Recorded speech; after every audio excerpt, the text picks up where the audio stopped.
Hi, welcome to the Craft Channel. My name's Corinne Brad and today I want to show you how to make a very simple gift bag that opens up so you can store bottles, anything that's upright, you know, little sweet treats, things like this. You do it with one sheet of A4 card. If you've got a scoring board, you might find it makes your life easier. But essentially what you need to do to start with is score a line 5 centimetres from both long edges, like so.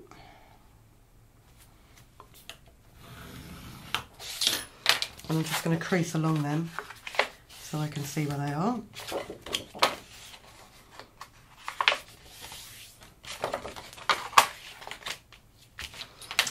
And then from the short edge, if you score at 2 and 12.5 centimetres,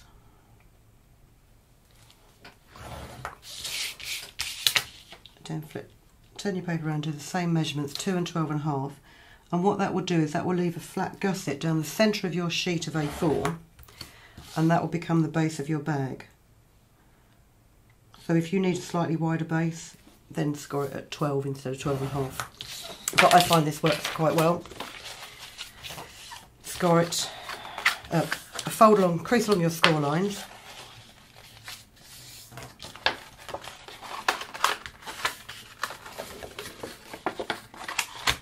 And then what you want to do is you need to score some diagonals, and I've used a 45-degree set square. And I am just going to double check because a number of times I have scored this in the wrong direction. Yes. You need to score from this intersection point here to the edge of your card. So line the bottom edge of your set square up to your score line and simply score. Where am I going? I'm going on this one, aren't I? Yep.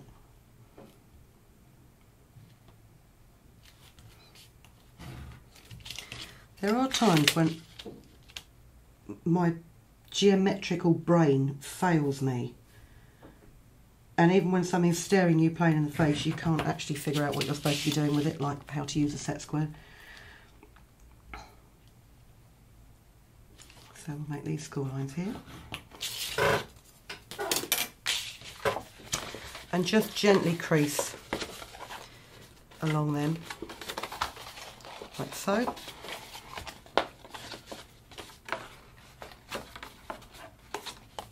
Don't need to crease them fully just yet, but what you do need to do is you need to cut these intersections out at the corners. Oh.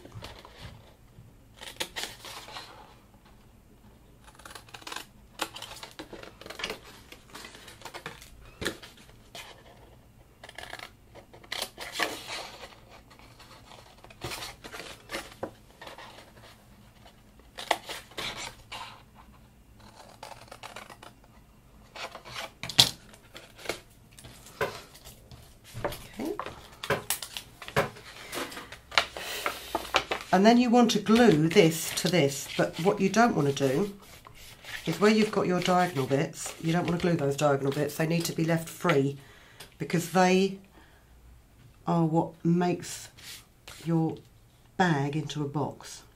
So just take care not to go over those diagonal score lines.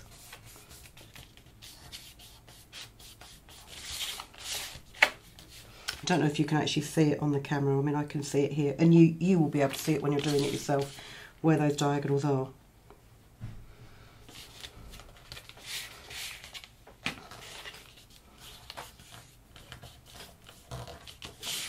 And that strengthens the sides of your box, but also then when you fold your box up, or fold the side of this box up,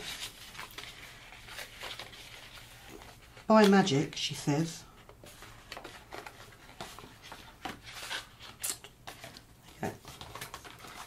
this is where you can now crease those diagonals, like so.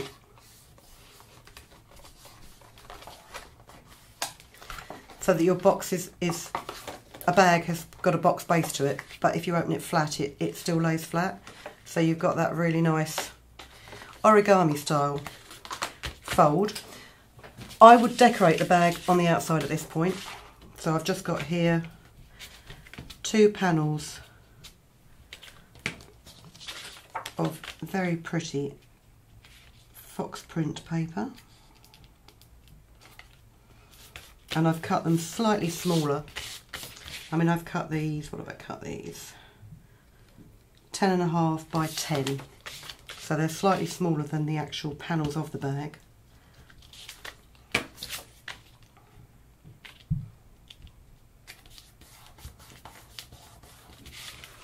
Okay. And then I've got some straps. These are 1.5 centimetres wide by 19 centimetres. These will be the straps, the handles of your bag, and if you just very carefully fold these down like a right angle,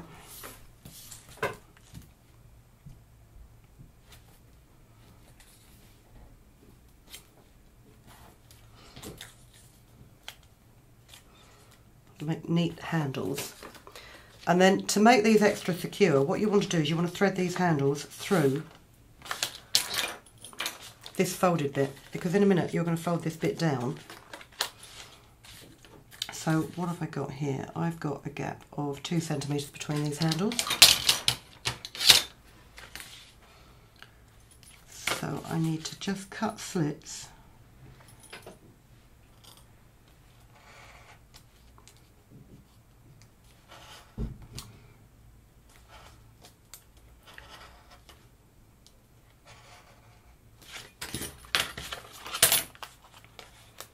With that excess bit of card.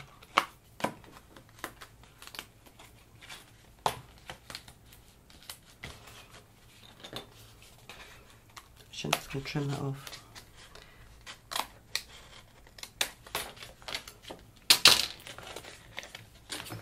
So you can poke your handles through the slits that you've made.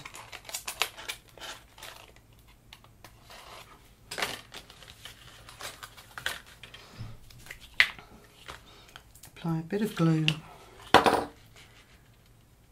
to hold them, and then a lot of glue to fold this down to cover up the join.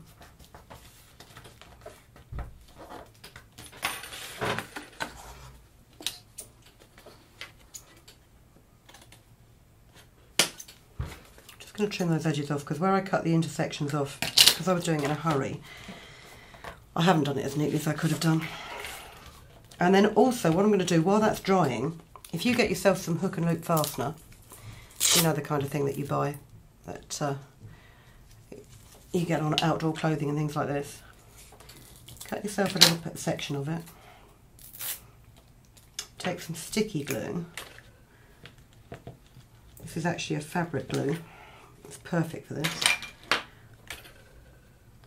and fix a piece of hook and loop fastening to one side while you're cutting the other side, which I will do just very quickly to put my other handles in.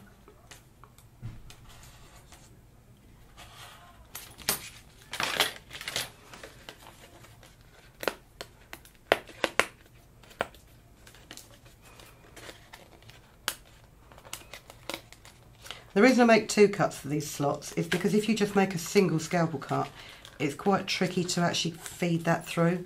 Whereas if you make 2 slots very close to each other, you've actually just made your life much, much easier. Again, a bit of glue. Stick them down so they're about central. Glue this down.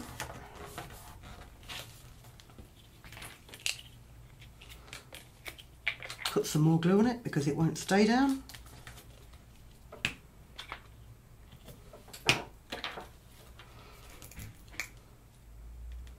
And then say a bit of sticky glue so you can fix the other half of your hook and loop fastener.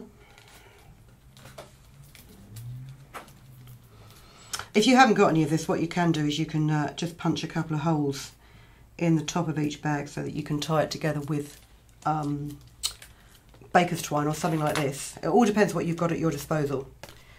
And then just before I close it, because I just want to let that hook and loop fastener glue dry, I'm just going to pop a little, let's think, oh, actually that's quite cute, the front bit there.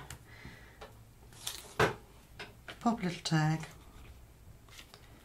on the corner of the bag.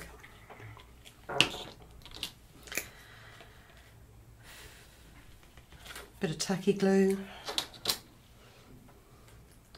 and a bow.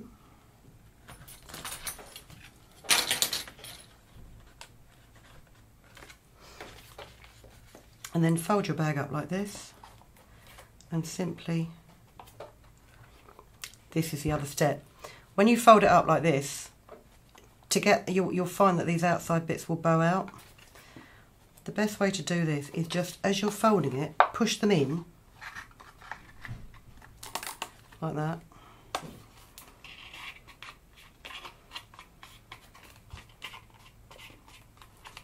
And then you've got a neat side to it. Now, typically that glue hasn't dried. The Velcro is sticking really strongly, but the glue's not. But there you go, quite simply, a box bag, gift bag.